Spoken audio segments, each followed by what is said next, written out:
ગાંધીની હત્યામાં જે 7 જણા રોકાયેલા છે એમાંના 4 મહારાષ્ટ્રના ચિત્તપાવન બ્રાહ્મણો છે. નથુરામ ગોડસે પણ બ્રાહ્મણ, બરાબર. નારાયણ આપતે પણ બ્રાહ્મણ કે જે બેને ફાંસીની સજા થઈ, બરાબર. ગોપાલ ગોડસે એટલે નથુરામના ભાઈ પણ બ્રાહ્મણ, અને બીજી એક વ્યક્તિ પણ બ્રાહ્મણ. દેશમાં હિન્દુઓ અને મુસ્લિમો વચ્ચે તણાવ ઉભો કરવાનો પ્રયત્ન કરવામાં આવી રહ્યો છે અને મુસલમાનોને દબાવવાનો પ્રયત્ન કરવામાં આવી રહ્યો છે કે જેમની વસ્તી લગભગ 23 કરોડની આસપાસ છે.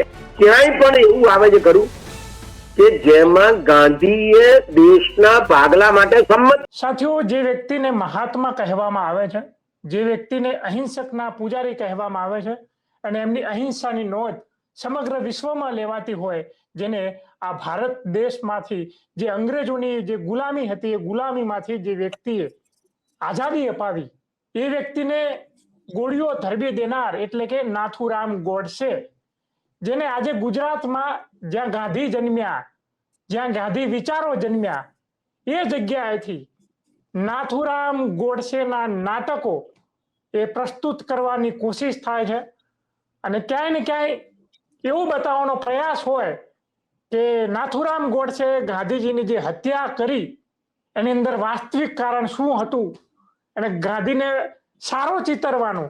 જો કે આઝાદ ભારતનો પ્રથમ આતંકવાદી આપણે માનીએ કે એક હાડ માસના વ્યક્તિ જે સામાન્ય પૂતળીની અંદર જીવન વ્યતીત કરનારો અને ગોળી ધરબી દેનાર એવા વ્યક્તિ નાથુરામ ગોડસેને જાણે મહાન આત્મા છે એવો પ્રેઝન્ટ કરવાનો પ્રયાસ થાય અને ખાસ કરીને કોંગ્રેસ અને જે લડવૈયાઓ છે, જે જાગૃત લોકો છે, એનો વિરોધ કરે છે.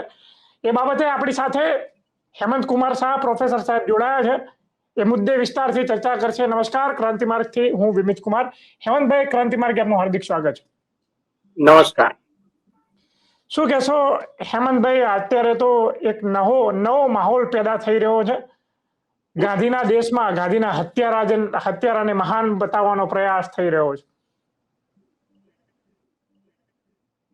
તમારી વાત સાચી છે. હમણાં રાજકોટમાં હેમુ ગઢવી હોલમાં હું નથુરામ નાટક ભજવાવાનું હતું અને એની સામે વિરોધ થયો અને કોંગ્રેસના કેટલાક કાર્યકરોએ એ હોલમાં તોડફોડ કરી અને નાટક બંધ રખાવ્યું અને એને પરિણામે જામનગરમાં પણ એ નાટક બંધ રહ્યું અને અમદાવાદમાં પણ જે ગઈકાલે યોજાવાનું હતું તે શો બંધ રહ્યો. આ ઘટના ખરેખર ઘણી અગત્યની ઘટના છે. આમ જુઓ તો ગુજરાતના રાજકારણમાં બહુ મહત્વની ઘટના છે. છેલ્લા 25 વર્ષના રાજકારણમાં એમ ચોક્કસ કહી શકાય. એનું કારણ એ છે કે અત્યાર સુધી છે ને વિશ્વ હિન્દુ પરિષદ, બજરંગ દળ કે ભાજપના કાર્યકર્તાઓ એ હંમેશા ધાક ધમકી અને મારામારી કરીને હંમેશા કોઈક ને કોઈક પ્રસંગોને અટકાવવાનો, રોકવાનો, બંધ કરાવવાનો પ્રયત્ન કરતા રહ્યા છે. દાખલા તરીકે અમદાવાદમાં હુસેન દોશી ગુફામાં તોડફોડ કરવામાં આવી. દાખલા તરીકે અમદાવાદની એસકે આર્ટ્સ કોલેજમાં હું જેમાં પ્રોફેસર હતો અને પ્રિન્સિપાલ હતો થોડાક સમય માટે, ત્યારે ત્યાં જિગ્નેશ મેવાણીને જ્યારે વાર્ષિક સમારંભમાં મુખ્ય મહેમાન તરીકે બોલાવવામાં આવ્યો ત્યારે પણ ધમકીઓ આપીને એ કાર્યક્રમ રદ કરવાની ફરજ પાડી હતી ટ્રસ્ટીઓને. કહેવાનો મુદ્દો એ છે કે આવી બધી ધમકીઓનો પ્રયોગ એ હંમેશા આ 3 સંસ્થાઓ કરતી હતી: ભાજપ, વિશ્વ હિન્દુ પરિષદ અને બજરંગ દળ. હવે એ જ પ્રયોગ કોંગ્રેસના કાર્યકર્તાઓએ કર્યો. એટલે અને તે છેલ્લા 25 વર્ષમાં પહેલી વાર. કારણ કે જે પ્રકારનું ભયનું વાતાવરણ ઊભું કરવામાં આવ્યું હતું એ ભયના વાતાવરણમાંથી જાણે કે કોંગ્રેસે બહાર નીકળીને આ પ્રકારનો પ્રયોગ કર્યો. જોકે વ્યક્તિગત રીતે તમે મને પૂછો તો હું ચોક્કસ કહું કે આવી તોડફોડ ના કરવી જોઈએ, હિંસા ન આચરવી જોઈએ. પણ ઘણા બધા લોકો એમ કહે છે કે આ લોકો સામે તો આવું જ કરાય, બીજું કશું કરાય નહીં, એ સિવાય એ લોકો માને નહીં. અને બહુ ઢીલું આચરવામાં આવ્યું કોંગ્રેસની સરકારો દ્વારા. માટે ની સ્થિતિ આપણે પહોંચ્યા છીએ કે જેમાં લોકશાહીનું ખૂન થઈ રહ્યું છે હિન્દુ રાષ્ટ્રને નામે, અને ગાંધી અને નહેરુની બદનામી કરવામાં આવી રહી છે, અને નથુરામ ગોડસે અને સાવરકર બંનેને મહાન ચીતરવામાં આવી રહ્યા છે. આવું બધું થઈ રહ્યું છે એ કોંગ્રેસની ઢીલાસને કારણે છે એવું પણ ઘણા બધા લોકો કહે છે. મહત્વનો મુદ્દો એ છે કે આ જે નાટક છે તે શું છે અને એમાં મોટે ભાગે શું બતાવવામાં આવી રહ્યું છે. મને એમ લાગે છે કે મારી એવી ધારણા છે, જે કંઈ થોડું સાંભળ્યું છે અને વાંચ્યું છે એ મુજબ હું કહું છું કે આ જે નાટક હું નથુરામ એ મૂળ મરાઠી નાટક મી નથુરામ ગોડસે બોલતો હોય એનું હિન્દી વર્ઝન થયું, એનું ગુજરાતી વર્ઝન પણ થયું, અને એમાં નથુરામ ગોડસે ગાંધીની હત્યા પછી અદાલતમાં જે 52 પાનાનું નિવેદન આપેલું, એ નિવેદનમાં જે કંઈ કહેવામાં આવ્યું હતું એની આધારે આ નાટક કરવામાં આવ્યું છે. એટલે નથુરામ ગોડસે જે જુઠ્ઠાણા ચલાવ્યા આ 52 પાનાના નિવેદનમાં, એ જુઠ્ઠાણાને નાટક થાય છે કે તમે જુઠ્ઠાણા ફેલાવીને શું કરવા માંગો છો, આ એક મોટો સવાલ છે. અને બીજો અગત્યનો સવાલ એ છે કે તમે કોઈ અભ્યાસ કર્યો છે ખરો આ 52 પાનાના નિવેદનનો, કે જેને આધારે તમે એમ કહી શકો કે નથુરામ ગોડસે સાચા હતા? કારણ કે નથુરામ ગોડસેના નિવેદનમાં ભારોભાર જુઠ્ઠાણા છે એવું દર્શાવતા ઘણા બધા પુસ્તકો લખાયા છે, ઘણા બધા લેખો પણ લખાયા છે. દાખલા તરીકે આ એક પુસ્તક છે, ગોડસે ને ગાંધી કો ક્યો મારા. આ મૂળ પુસ્તક છે, આપણી પાસે પણ છે એ પુસ્તક. આ પુસ્તક એ હિન્દી પુસ્તકનો અનુવાદ છે. હિન્દી પુસ્તક વિખ્યાત ઇતિહાસકાર અશોક કુમાર પાંડે દ્વારા લખવામાં આવ્યું છે, ઉસને ગાંધી કો ક્યો મારા, અને એનો મેં આ ગુજરાતી અનુવાદ કર્યો છે. આ પુસ્તક તમે વાંચો તો તમને ચોક્કસ ખબર પડે કે ખરેખર ગોડસે શાને માટે હત્યા કરી હતી ગાંધીની. આ સમજવા જેવી વાત છે. એટલે 52 પાનાનું જે નિવેદન આપવામાં આવ્યું એ નિવેદન જ સાચું છે એમ ધારીને જે કરવામાં આવી રહ્યું છે નાટક, એ મને લાગે છે કે લોકોને ગુમરાહ કરનારું છે. બીજું એક પુસ્તક હમણાં જ જેનો મેં અનુવાદ કર્યો છે અને એનું વિમોચન હમણાં જ 24મી જાન્યુઆરીએ થયું છે, એ આ પુસ્તક છે, ગાંધીનો હત્યારો ગોડસે. બહુ જાણીતા પત્રકાર ધીરેન્દ્ર કે ઝા દ્વારા આ પુસ્તક લખવામાં આવ્યું છે, અને એમાં પણ ગોડસે શું હતા અને ગોડસેની વિચારધારા શું હતી અને ગાંધીની વિચારધારા શું હતી, અને ગાંધીની વિચારધારા કરતા ગોડસેની વિચારધારા કેવી જુદી હતી, અને માટે ગોડસે ગાંધીની હત્યા કરી. આ વાત આ પુસ્તકમાં અને અગાઉ મેં જે બતાવ્યું એ પુસ્તકમાં બંનેમાં રજૂ કરવામાં આવેલી છે.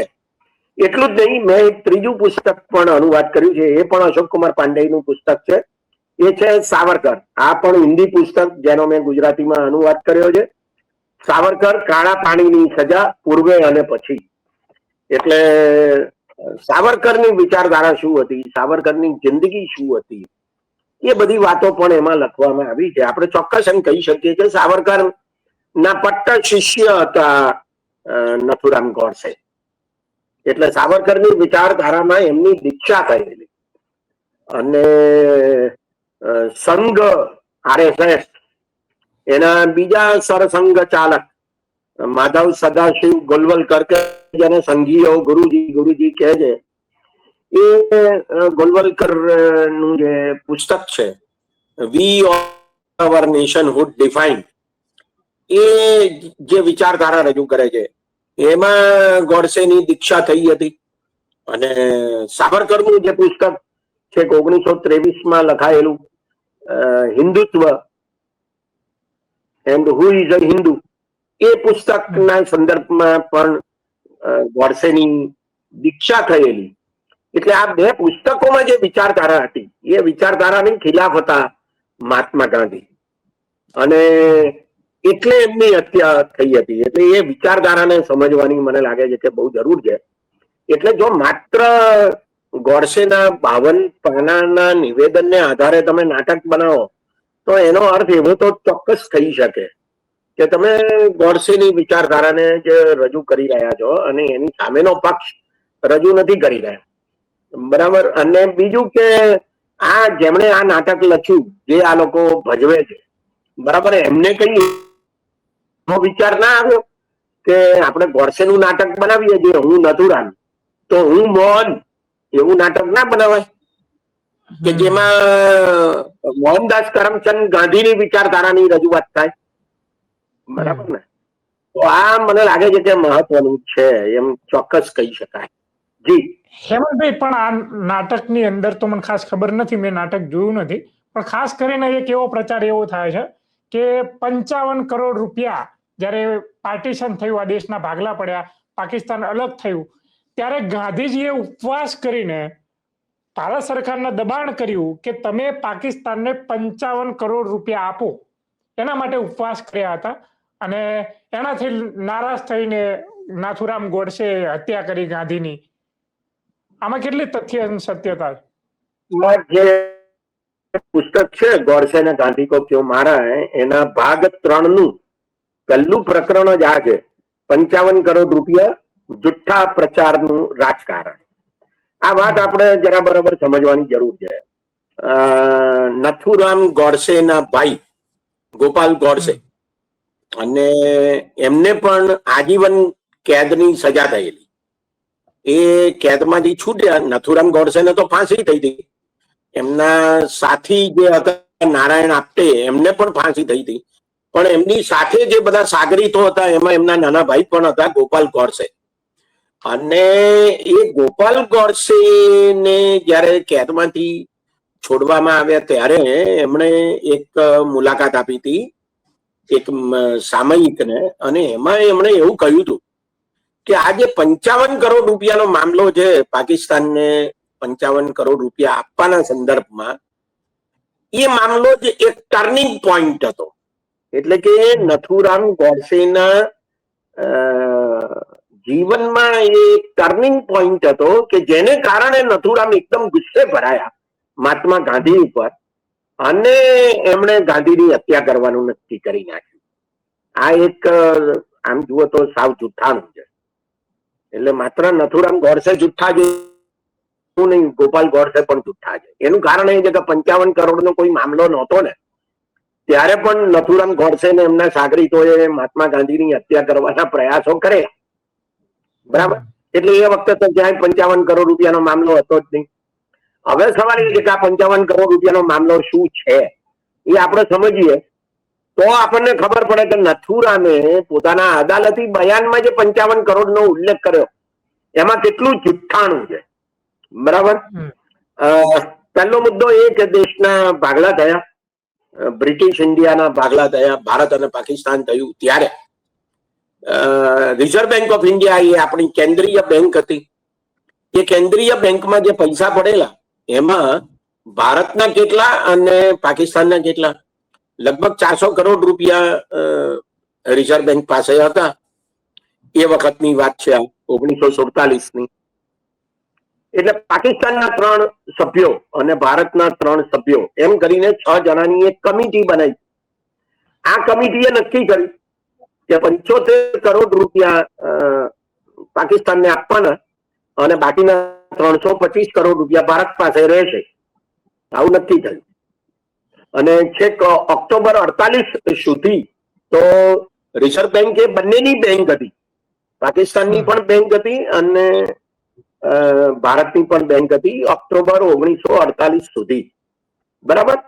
એટલે આ 55 કરોડ રૂપિયા એ શાના, પેલા 75 કરોડ રૂપિયા જે આપવાના નક્કી થયા એમાંના 20 કરોડ રૂપિયા તો પાકિસ્તાનને અપાઈ ગયા હતા, એટલે બાકી રહ્યા 55 કરોડ. આ 55 કરોડ રૂપિયા આપવા માટે ગાંધીજીએ નહેરુની સરકાર ઉપર દબાણ કર્યું અને માટે નથુરામે હત્યા કરી, આવું કહેવામાં આવે છે. નથુરામ પોતે પણ કહે છે અને અત્યાર સુધી એવું સમજવામાં આવે છે અને આવો પ્રચાર પણ ચાલ્યો છે. હવે સવાલ શું છે એ જરા જોઈએ. મહાત્મા ગાંધીએ 12મી જાન્યુઆરીએ દિલ્હીમાં બિરલા હાઉસમાં ઉપવાસ કર્યા. એ ઉપવાસ શાને માટે હતા? દિલ્હીમાં હિન્દુ મુસલમાન તોફાનો થઈ રહ્યા હતા, એ શાંત થતા નહોતા, માટે ગાંધીએ શાંતિ માટે ઉપવાસ કર્યા. 12મી જાન્યુઆરીએ ઉપવાસ શરૂ થયા, બરાબર. 15મી જાન્યુઆરીએ નહેરુ સરકારે 55 કરોડ રૂપિયા આપી દીધા પાકિસ્તાનને, બરાબર. પણ ગાંધીએ ઉપવાસ તો 18મી જાન્યુઆરીએ છોડ્યા. હવે જો 55 કરોડ રૂપિયા માટે જ ગાંધીએ ઉપવાસ કર્યા હોય તો 15મીએ પૈસા આપી દીધા, તો પછી 15મીએ કે 16મીએ છોડી દેવા જોઈએ ઉપવાસ, પણ એવું નહોતું કર્યું. એનો અર્થ એવો થાય છે કે મહાત્મા ગાંધીએ આ 55 કરોડ રૂપિયા પાકિસ્તાનને આપવાના મામલે ઉપવાસ કર્યા હતા, એ વાત જ ખોટી છે. જયારે ઉપવાસ શરૂ કર્યા 12મી જાન્યુઆરીએ, ત્યારે જે કારણ આપવામાં આવ્યું એ હિન્દુ મુસલમાન તોફાનોનું હતું, દિલ્હીમાં થઈ રહેલા તોફાનો, બરાબર. એમાં ક્યાંય 55 કરોડ રૂપિયાનો ઉલ્લેખ નથી. આ પહેલો મુદ્દો. બીજો મુદ્દો, 18મી જાન્યુઆરીએ જયારે એમણે ઉપવાસ છોડ્યા એટલે લગભગ અઠવાડિયું થયું, જયારે આ ઉપવાસ છોડ્યા ત્યારે પણ 55 કરોડ રૂપિયાનો મામલો પતી ગયો છે, માટે હું ઉપવાસ છોડું છું, આવી કોઈ વાત છે જ નહીં. એમાં તો માત્ર હિન્દુ મુસલમાન તોફાનો જે થઈ રહ્યા છે એની શાંતિની વાત છે. એટલે હિન્દુ મુસ્લિમ બંને જૂથોના અનેક લોકો ગાંધીને મળવા આવે છે, મનાવે છે અને એમ કહે છે કે હવે દિલ્હીમાં શાંતિ જળવાશે, એટલે ગાંધી ઉપવાસ છોડે છે. આમાં ક્યાંય 55 કરોડનો મામલો આવતો નથી. 12મી જાન્યુઆરી થી 18મી જાન્યુઆરીના ગાળા દરમિયાન વચ્ચે પણ એક વાર મહાત્મા ગાંધીએ એક પત્રકારને મુલાકાત આપી છે, એમાં પણ ક્યાંય 55 કરોડ રૂપિયાનો મામલો આવતો નથી. શું થાય છે કે નથુરામ ગોડસે જુઠ્ઠું બોલે છે, અથવા તો એ બહાનું કાઢે છે કે મેં આના કારણે ગાંધીની હત્યા, ખરેખર એ કારણ છે જ નહીં. એટલે તદ્દન ખોટી રીતે ગાંધીને 55 રૂપિયાના સંદર્ભમાં બદનામ કરવામાં આવી રહ્યા છે. હવે બીજો અગત્યનો મુદ્દો કે રિઝર્વ બેંકના જે 75 કરોડ રૂપિયા આપવાના થયા પાકિસ્તાનને, એ તો પેલી કમિટીએ નક્કી કર્યા છે, જેમાં પાકિસ્તાનના 3 જણા છે, ભારતના 3 જણા છે. એટલે કઈ ગાંધીએ તો એ નક્કી કર્યું જ નથી કે નહેરુએ પોતે પણ નક્કી નથી કર્યું. ઓકે, 75 કરોડ રૂપિયા પાકિસ્તાનને આપવાના અને બાકીના પૈસા ભારત પાસે રહેશે, એવી જે સમજૂતી થઈ છે, એ સમજૂતી ઉપર નહેરુની સહી છે, સરદાર પટેલની પણ સહી છે. એમાં ક્યાંય ગાંધી આવતા જ નથી. ગાંધીની સહીનો તો સવાલ જ ઉભો નથી થતો, કારણ કે ગાંધી ભારત સરકારમાં હતા જ નહીં. તો ગાંધીએ દબાણ કર્યું 55 કરોડ રૂપિયા આપવાનું, એ તો સાવ બોગસ અને વાહિયાત વાત છે. કે જેનું નામ લઈને નથુરામ ગોડસે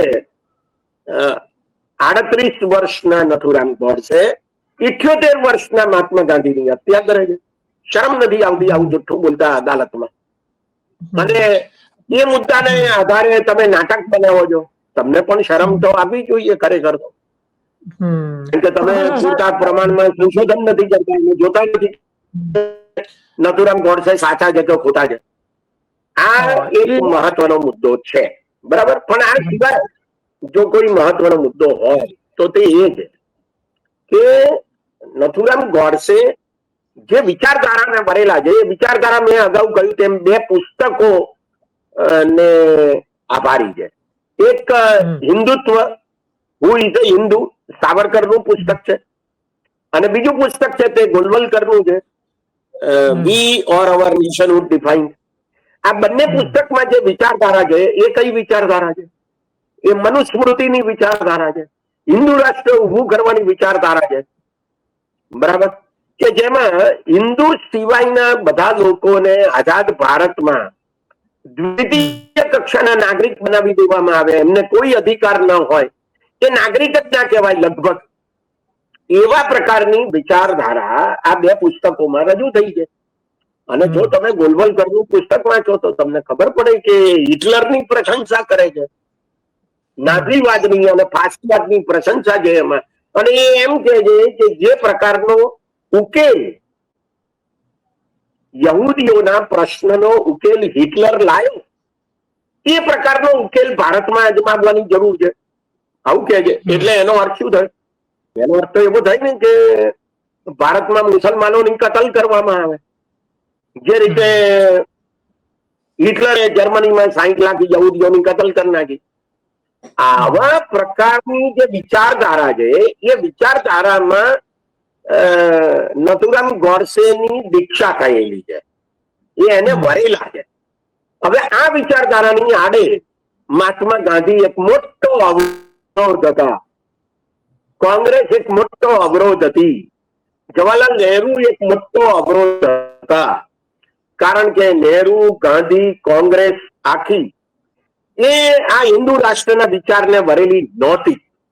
એમને ધર્મનિરપેક્ષ, લોકશાહી અને નાગરિકોના અધિકારોનું રક્ષણ કરનારી વ્યવસ્થા જોઈતી હતી,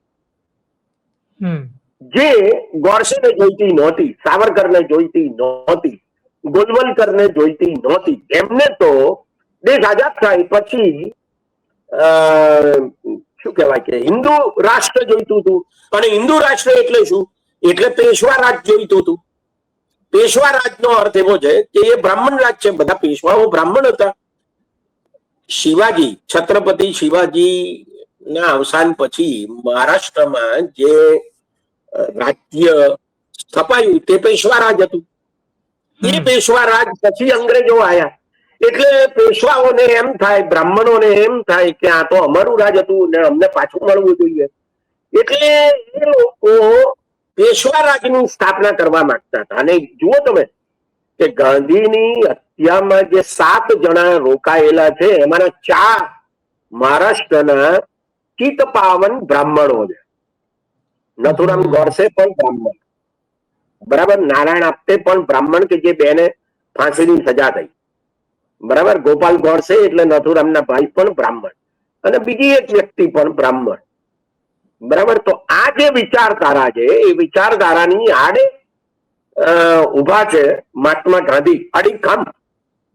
નહેરુ અડીખમ ઉભા છે, અને માટે એમની હત્યા કરવામાં આવે છે. આ આપણે સમજવું જોઈએ. જી. ખાસ કરીને એવો પણ પ્રચાર કરવામાં આવે છે કે પાર્ટીશન સમયે જ્યારે હિન્દુ મુસ્લિમના જે રમખાણો પેદા થયા, ત્યારે આ ગાંધીજી ફક્ત ને ફક્ત ખાસ કરીને મુસ્લિમોનો પક્ષ વધારે લેતા હતા.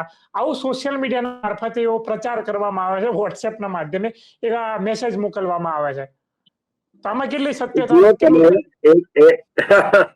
આજે જે બાંગ્લાદેશ છે, એમાં નોઆખલી નામનો પ્રદેશ, આ નોઆખલી પ્રદેશમાં મુસ્લિમો હિન્દુઓને મારતા હતા, અને એટલા માટે ગાંધી ત્યાં ગયેલા શાંતિની સ્થાપના કરવા માટે.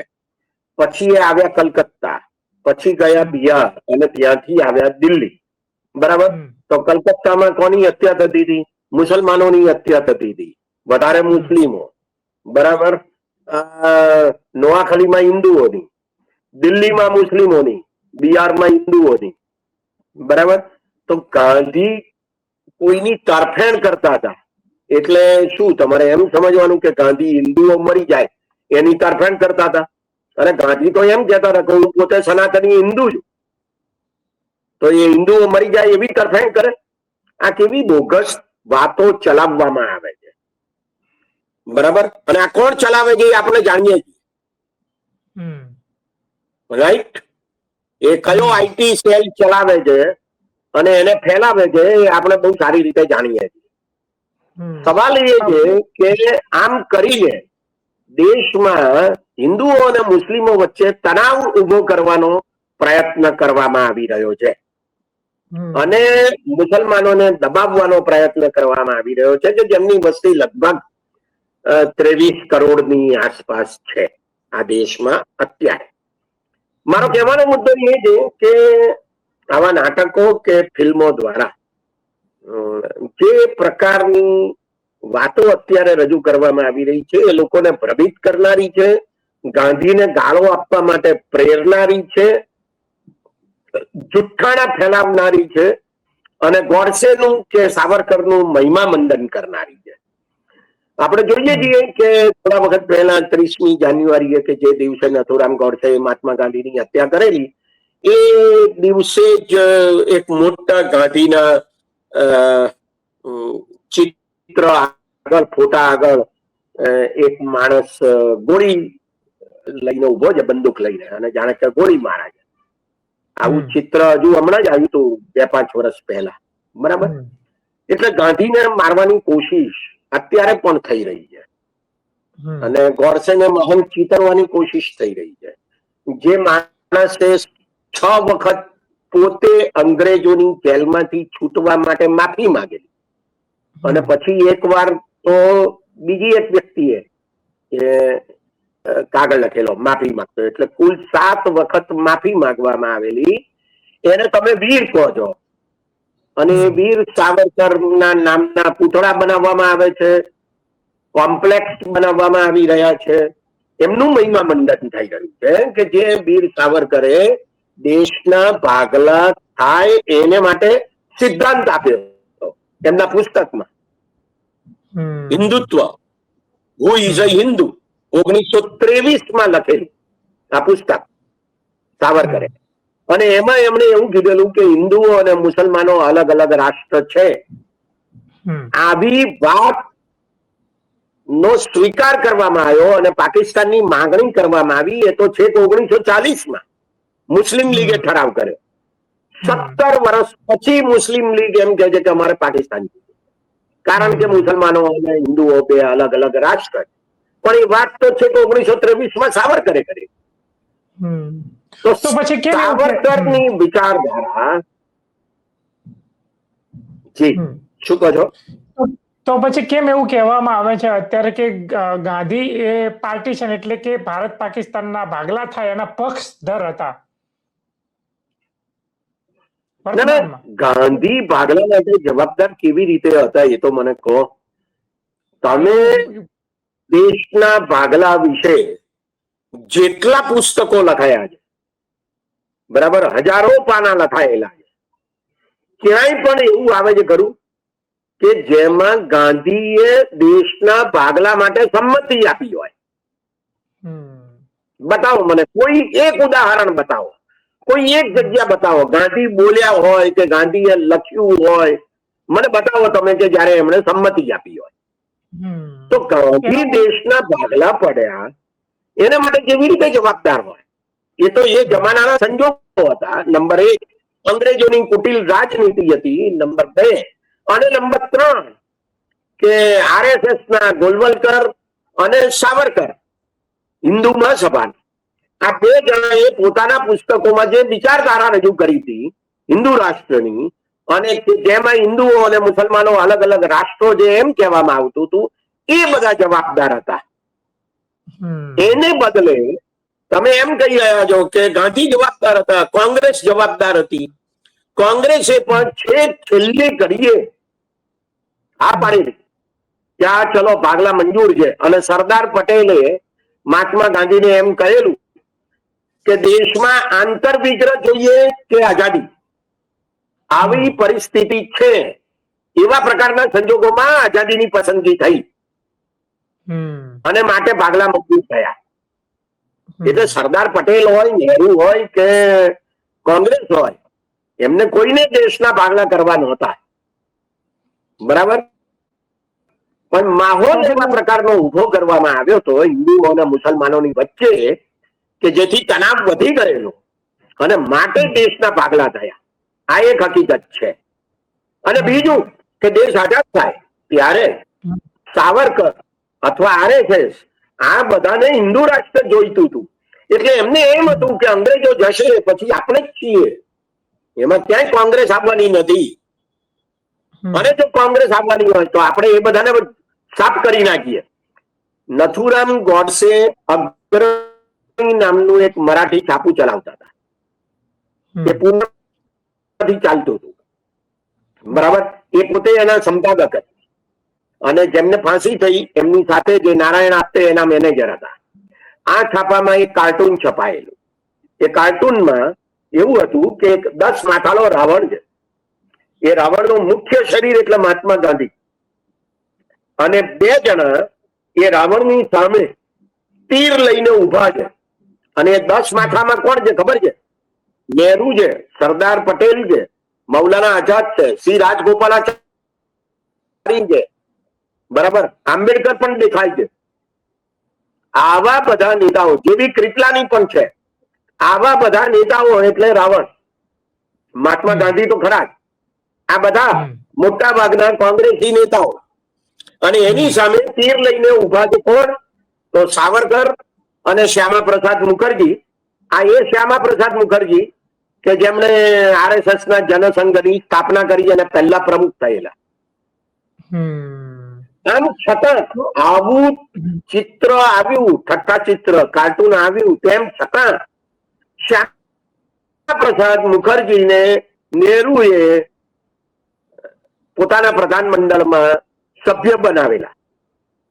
ઉદ્યોગ અને ખાણ મંત્રાલય જેને આજે કહેવામાં આવે છે, એ મંત્રાલયના એ પ્રધાન થયેલા. તો આ તો નહેરુની ઉદારતા. તો આ લોકો બધાને સાફ કરી નાખવા માંગતા હતા કે જેથી પોતાનું હિન્દુ રાજ્ય ઉભું થાય, હિન્દુ રાષ્ટ્ર ઉભું થાય અને ફરી પાછું બ્રાહ્મણોનું રાજ આવે.